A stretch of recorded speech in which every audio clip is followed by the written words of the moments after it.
The Chief Secretary gets support for his position on crime in Tobago. We'll tell you why there's need to revise the rewiring code. And Scarborough Library celebrates Tobago's women.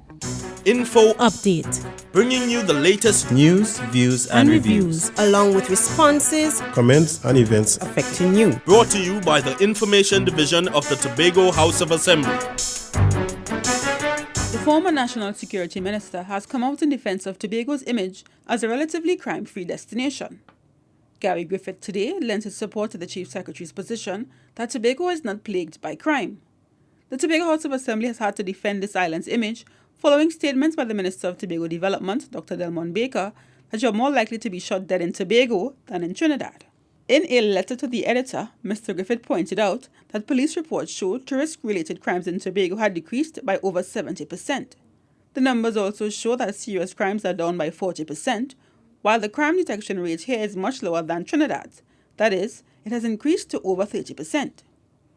Police statistics also indicate there are no gang-related activities on the island.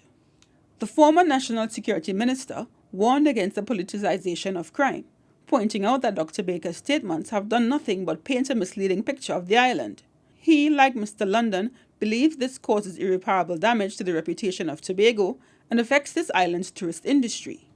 Just last week, the Chief Secretary called on the Prime Minister to revoke Dr. Baker's appointment in light of his reckless behaviour. Dr. Baker refuses to retract his statement and apologise. Further, he placed in an envelope and sent back to the office of the Chief Secretary a police report and a letter asking for his apology and the retraction of his statement. Mr. London believes this behaviour is unbecoming of a minister and a representative of the Tobago people. Tobagonians can feel safer knowing that our electricians have been updated on the new electrical wiring codes for buildings and equipment. More from Umadara Mills. The code as it pertains to low voltage installations is being revised. But before that happens, they wanted to hear from Tobagonian electricians. This morning, over 50 of them and some wiring personnel turned up to share their views with the Trinidad and Tobago Bureau of Standards. It's part of a sensitization process that will see improvements to the national standards for the grounding of steel structures, trenching requirements, and underground cable sizing. The Electrical Inspector 2, Alpheus Alexander, says that upgrades will help everyone, especially in the area of electrical safety. One of the participants at the consultation, the electrical daily paid foreman at the Division of Infrastructure and Public Utilities, Neston Homewood, says this is important because it keeps them abreast with the latest trends. Following the consultation held at the Works Conference Room, the recommendations and the changes will be implemented on a national level so that those in the electrical installation industry will be able to do a better and a safer job when carrying out electrical wiring works. I'm Umadara Mills for Info Update. The Scarborough Library facility will continue with its weekly events such as Children's Story Hour on Wednesday afternoons and Children's Fun Time on Saturday mornings. But the library also has a list of activities to celebrate this island's women. Davia Chambers has that report.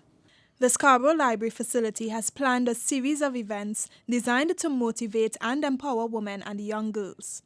Starting from tomorrow, the Pink Diamond Society for Ladies hosts a panel discussion with 4 teenagers on issues affecting teens daily.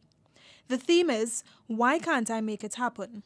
On March 18th, there'll be a National Young Voices training workshop followed by another event called Things My Grandmother Never Told Me. This discussion targets women of all ages and will focus on taboo subjects that foreparents weren't willing to talk about.